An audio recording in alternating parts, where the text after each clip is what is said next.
When we look at the sky today, most of the time we see only emptiness. But thousands of years ago, for the Turks who lived on the Central Asian steppes, the sky was not empty. The sky was the place where everything began. It was the power that established order, made life possible, and defined the limits of human beings. That is why, to understand the Göktürk belief, one must first learn how to look at the sky. Because this belief was not born between walls, but under the open sky. The Göktürks called this supreme power Gök Tengri. Gök Tengri was the creator of the universe. It was the force that established order and ensured the continuation of that order. But it was not imagined as a human being. It had no body. It had no face. It was the power that existed within the sky itself. This understanding is clearly seen in the Orkhon Inscriptions. When the blue sky above and the dark earth below were created, between them, mankind was created. This sentence tells a great deal. Human beings stand at the center, but they are not masters. In Göktürk belief, Gök Tengri is not a figure who does everything alone. There are sacred beings that sustain order and spread it into human life. These are not powers that replace God, but elements that ensure the functioning of the order. Good and evil, light and darkness are natural parts of this system. That is why Göktürk belief is not built on eliminating conflict, but on preserving balance. One of these sacred beings is Umay Ana. Umay Ana is the protector of fertility, children, and lineage. Her name is explicitly mentioned in the Orkhon Inscriptions. This is extremely important, because the name of a female sacred being was carved into the official inscriptions of the state. This provides a powerful clue to understanding the place of women in Göktürk society. A woman was not only part of the family, but also part of the cosmic order. In the Göktürk state, the Khagan did not rule alone. The Hatun, the wife of the Khagan, stood beside him. They sat together in the toys, the state councils. They were mentioned together in affairs of state.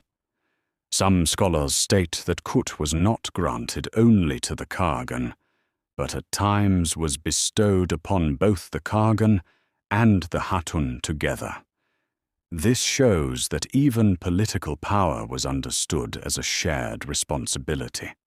The Göktürk order was not built upon the absolute dominance of a single individual. On the darker side of the order stands Erlik Han. Erlik Han is not the embodiment of absolute evil. He is the ruler of the underworld. He is associated with death, illness, and the darker aspects of human nature. But there is a crucial distinction. Erlik Han is not a rebel opposing Gök Tengri. He is also part of the order. Opposition in this belief system is not an enemy, but an element of balance. In Göktürk belief, nature is sacred. But nature is not worshipped. Spirits exist within nature. These are called Iyes, forest Iyes, water Iyes, mountain Iyes. Human beings must act with restraint when intervening in nature. Ethnographic sources contain accounts of rituals in which permission was sought before cutting down a tree.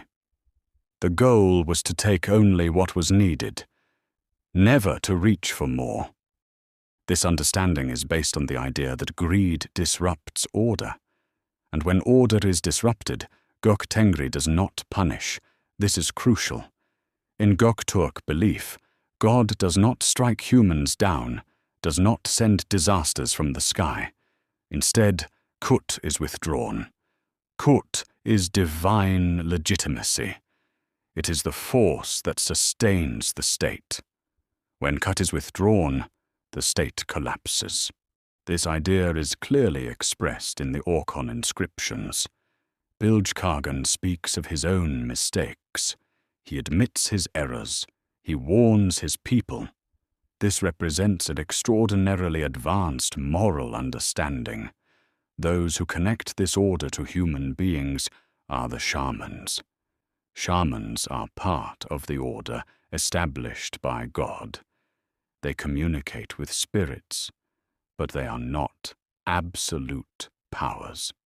Göktürk belief is not built on fear. It is built on responsibility. Today, as nature is destroyed, as balance is lost, in the language of this belief, God is not angry. He simply withdraws.